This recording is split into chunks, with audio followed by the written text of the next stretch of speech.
Hi everybody, this is Vanessa with Grow Opportunity, and today we're going to talk about debt. I'm going to give you 10 tips on how to pay down your personal debt. This is not going to be about mortgage, that could be another video. This is about credit cards, student loans, and personal loans. Okay? This subject is very important because, as you know, Grow Opportunity is all about personal development, and personal development includes our personal finances. We have to educate ourselves on how to manage our money because that will allow us to have a better future.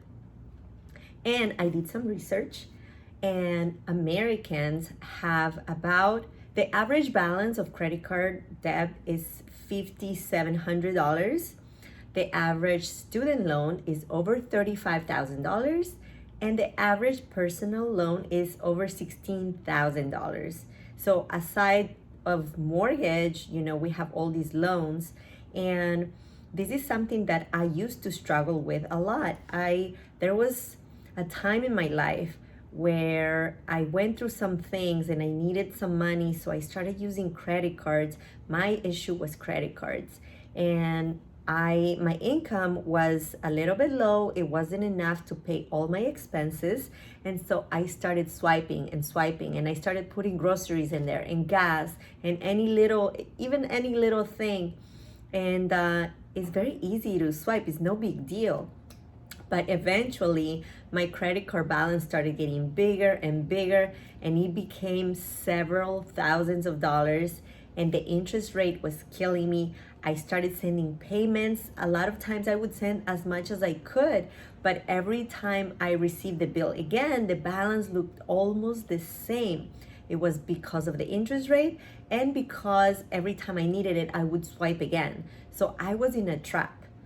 And the way that everything changed for me was one of my clients gave me my very first personal finances book, and I went through it and I fell in love with it. And the thought of having more money and being able to be debt free was amazing. So I started working on that. I started researching online. I started educating myself. And finally, I went through a period where I was able to pay all my debt, and now I am debt free and more. And I'm very proud of it. And now I want to help you. If you have credit card debt, personal loans, I want to help you get out of that. So I created a blog at growopportunity.org. You can check it out to see all the details. But I'm going to tell you here, if you're more like an audio or video type of person, visual, I created this video for you because this explains pretty much my blog. Okay, so we're going to talk about 10 tips. Now, the very first tip is going to be to create a budget. This is key because if you don't know how much you make or how much you spend, how are you going to organize yourself? Correct? So this is going to take you about a month or so to organize, but it's going to be so worth it. You have time, okay? No rush. So every time you get a paycheck, tips, bonuses, or a gift in money, of course, you're going to write it down. Every time, if you get paid weekly, bi-weekly, or every month, write it down and write down everything to the very last cent. So don't write down the numbers.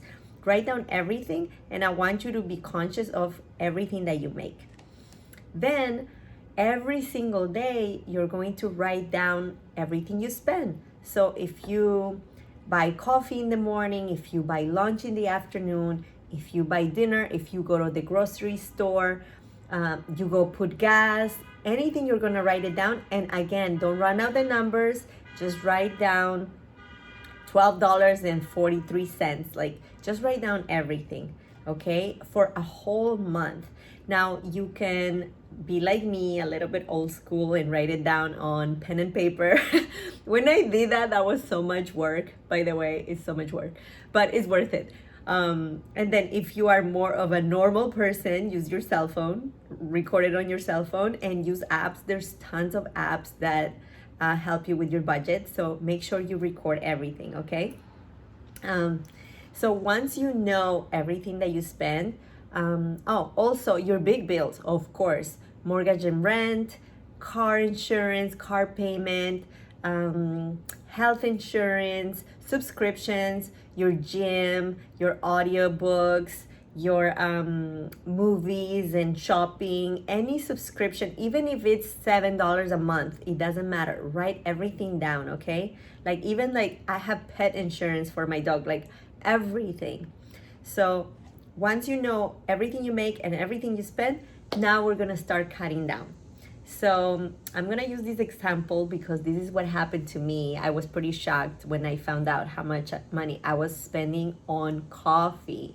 So I have my favorite store and I used to go there every morning, and I used to get my coffee, and sometimes I would get a snack, and it was $5 here, $5 there. If I get something extra, maybe it was $7.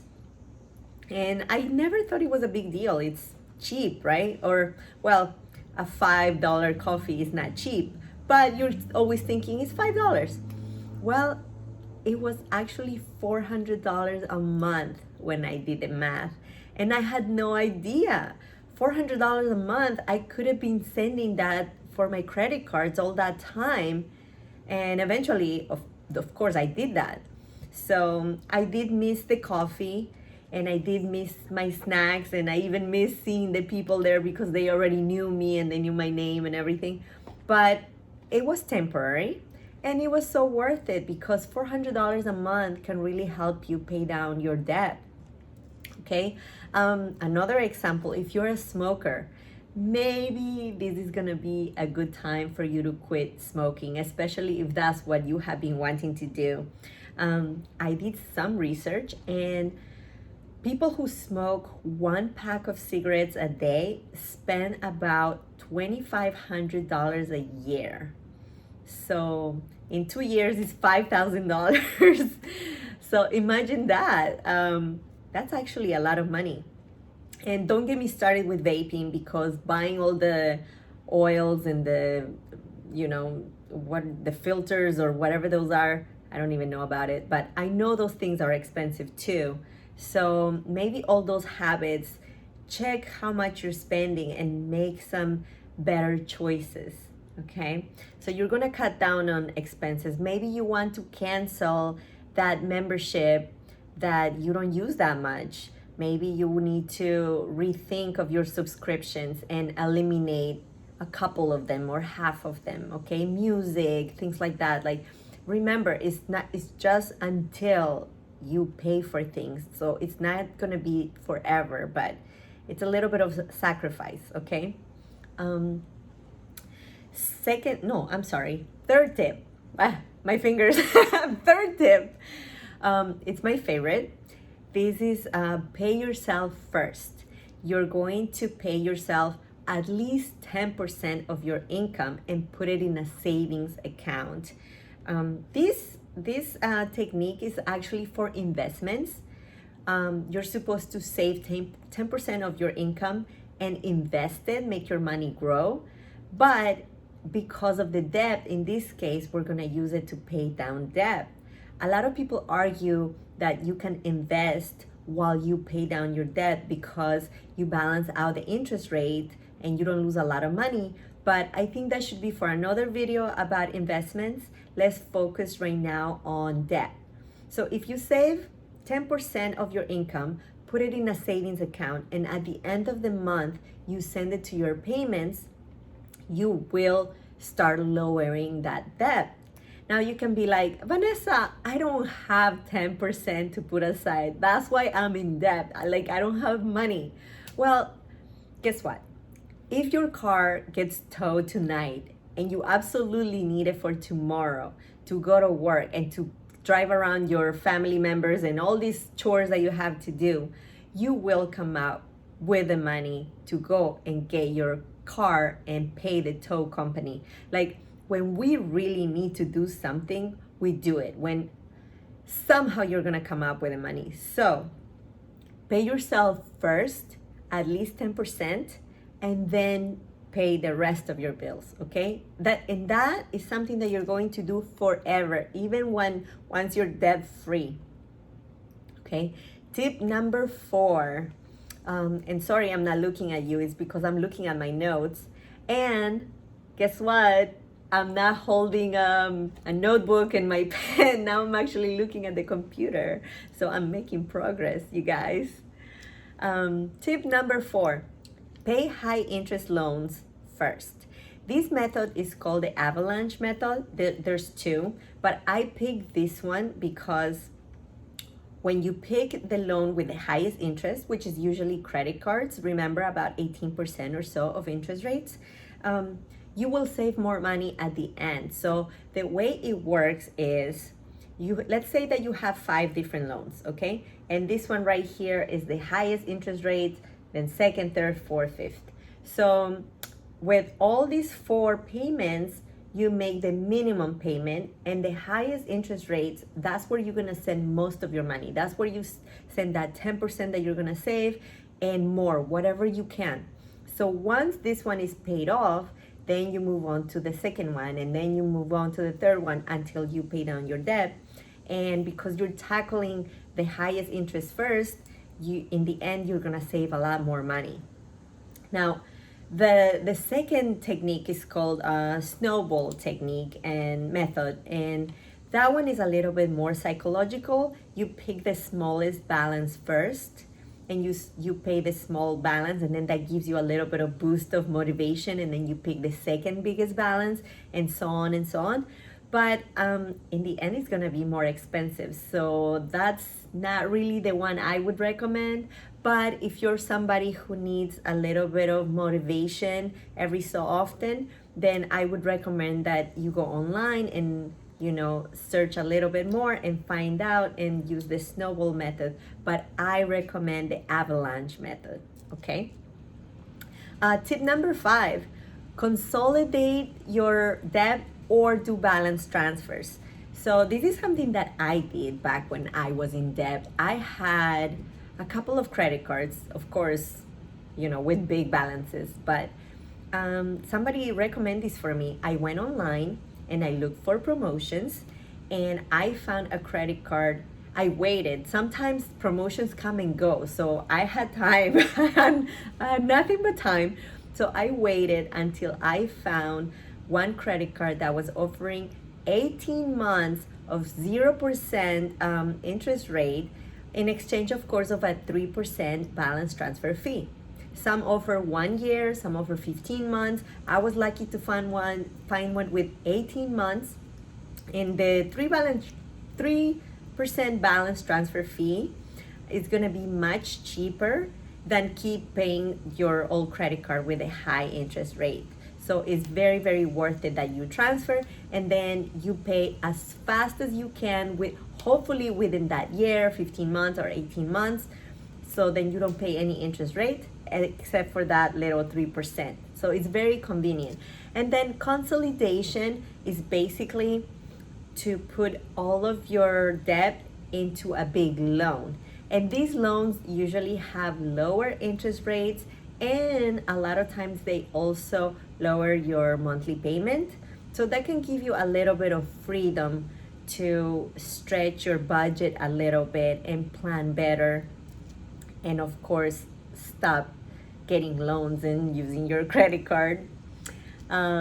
Tip number 6, if you have to do it, which is something that I actually had to do, is sell your car.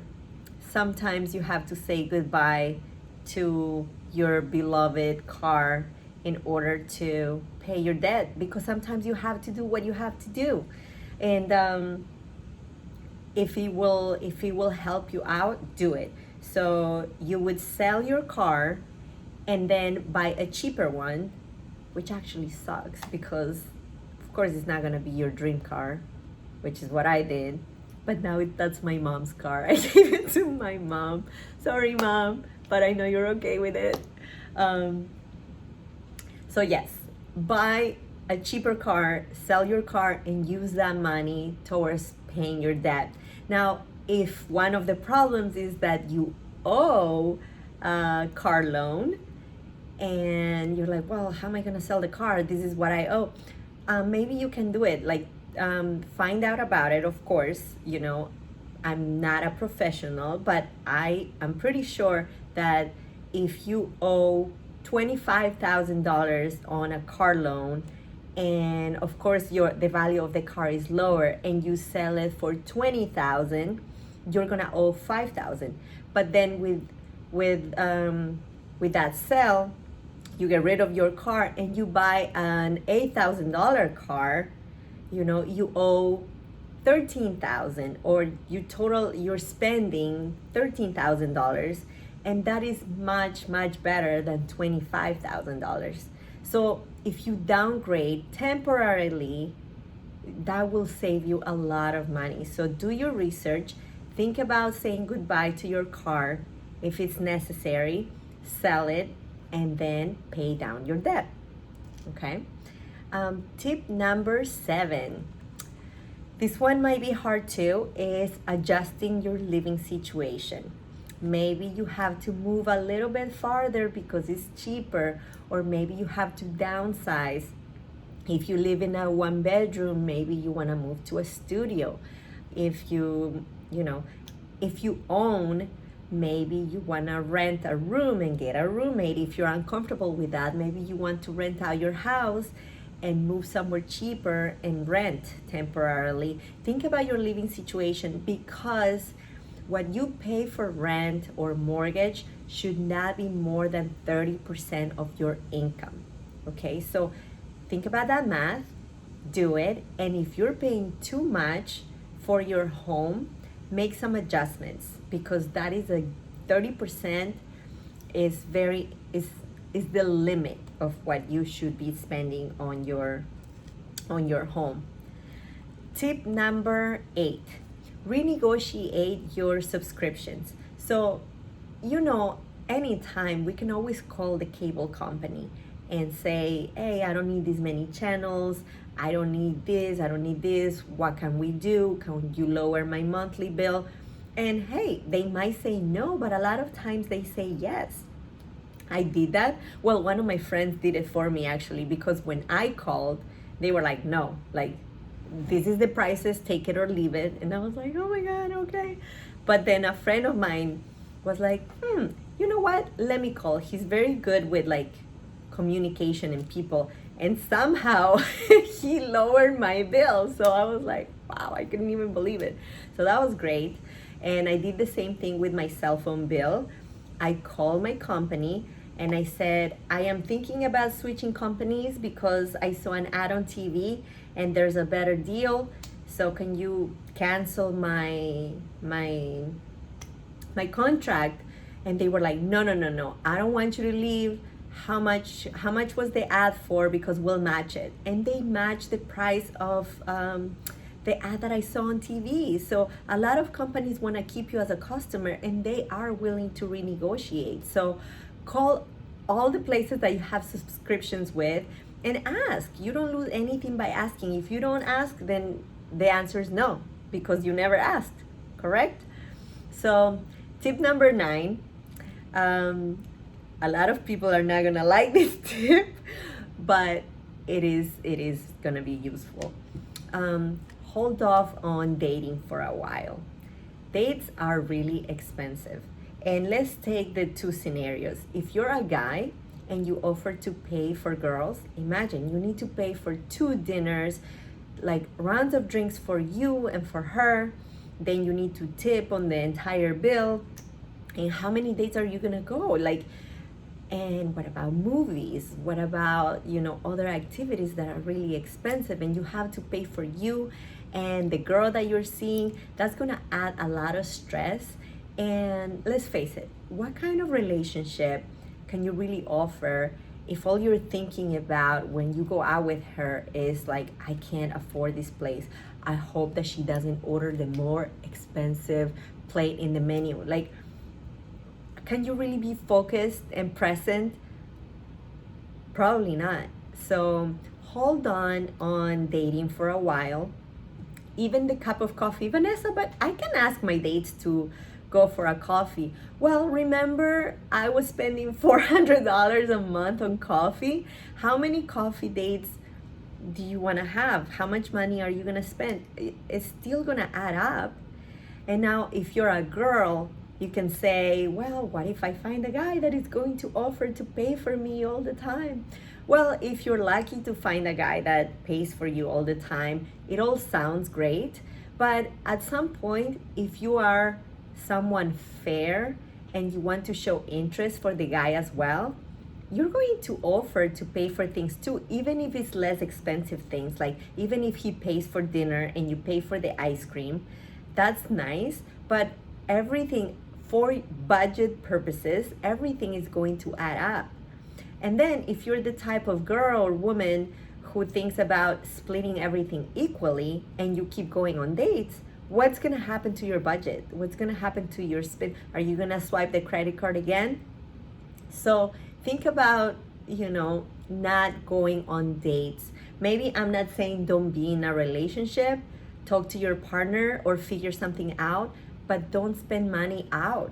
So dating is actually pretty expensive. And if you're married, it's probably easier because you guys can cook at home and can stay in, especially right now. I want this video to be timeless, but at this moment we are going through a pandemic, so not a lot of people are going out anyway. So stay home. If you're married, stay home. If you're single, maybe you don't want to date for a while, okay? And tip number 10, increase your income. Get a side job, get a side gig. So one of the problems about this imbalance between how much you make and how much you're spending is that there's not enough income. So you need to make more money. Think about progressing. So don't think about a side job as punishment or sacrifice. It is a little bit of sacrifice, but it's going to be so worth it. So get a job over the weekend, or maybe if you have a certain skill that you can do online, like tutoring. There's a lot of people looking for tutors right now. Teach something online, or sell things. If you are talented, make arts and crafts and sell them on Etsy, or be creative. You can start delivering. You can start doing, there's a lot of, I actually came up with some ideas. Let's see, you can do, if you are skilled with social media, you can do some social media marketing. There's people like me who are just learning about how to build a website and how to create content and how to manage social media. You can help people like me who are just starting their own business and help them grow, so you can make some extra money there. You can become somebody's assistant. There's a lot of people who need someone to do things for them, so you can assist someone. If you know IT or anything related with the computer world, you can definitely get online jobs. So again, with the sacrifice, I know that when you are working after work, maybe you just want to have dinner and watch TV or do your workout or do anything, but think about that you need to take care of a problem, so you need to work on a solution. Besides, you never know, sometimes working a side job can teach you something, and maybe you can discover something new that you actually like to do. It could even lead to a career change. You never know. Like, take opportunities, look for opportunities, and if they come to you, take it. Okay. Now I want to give you a couple of bonus tips, and that is avoid late fees. Please be responsible with your monthly payments, because late fees can easily add up, and that's money straight to the trash. So avoid late fees. Try to pay cash. Another one, try to pay cash when you make purchases. Online you can't, of course, but if you go to stores in person, to your grocery store, or if you like to go to the mall, well, stay away from shopping for a while, of course, but essentials. If you need to buy something essential, try to pay cash, because according to my research, when we use our credit cards, we spend 18% more on purchases than when we pay cash. So try to keep that in mind. And another bonus tip, the last one, is Once you pay down your first credit card, do not cancel it. Actually, canceling your credit card can hurt your credit. So what you want to do is hide it. Hide it in your house, hide it in a place that you will even forget where you put it, and don't use that credit card again. Because what you want is to have unused credit. That is good for your credit score. So if you want to cut it, that's okay, but don't call and cancel your account. Okay? Now, before we finish here, I just want to tell you to remember one thing. All these sacrifices are going to hurt your ego. I remember the things for me that hurt my ego was I felt really bad to have a side job, and I saw a couple of people that looked at me with their like sorry eyes because I was working my butt off, and they were kind of like, oh no, she has to do that. And it bruised my ego a little bit. Another thing that I did not like was when I had to buy the car that I didn't like, and I was driving and I would be thinking, I don't want to drive this car. But those things are superficial, but they help me to become more humble. So these sacrifices are going to be hard, but they are going to make you a better person. And then when you are out of all that situation, like I am now, you can buy the car that you want, and you can do anything you want. You can go buy that expensive coffee thinking this coffee is cheap. And you're going to be able to feel and do whatever you want, but feel proud instead of feeling guilty. And another thing that I want to tell you is that remember that this is temporary, okay? I know that paying off the debt seems so far away, especially depending on how many thousands of dollars you have in debt. But if you follow all these tips and more, because I do want you to educate yourself, you will pay it down, and all of this is going to be temporary. Don't think that it's forever, because a lot of people say, but I want to enjoy now, I want to live now. Okay, you will, but be patient, be determined, be consistent, okay? Be strong. You're going to pay it down, you're going to come out of this, and you're going to feel better than ever. You'll never go back, and then maybe you're going to help other people pay down their debt because you're going to give advice like I am doing now. Okay? So I wish you good luck. I wish you all the success. If you have any comments, suggestions, please comment down below. Check out my blog at growopportunity.org. There's actually a great blog there about how to reach your goals, and there's a video here in this channel as well that will help you, that can be connected with paying down your debt. But check out my blog. Follow me on Facebook and Instagram. The links are also down below. And I will see you at the next week's video. Bye.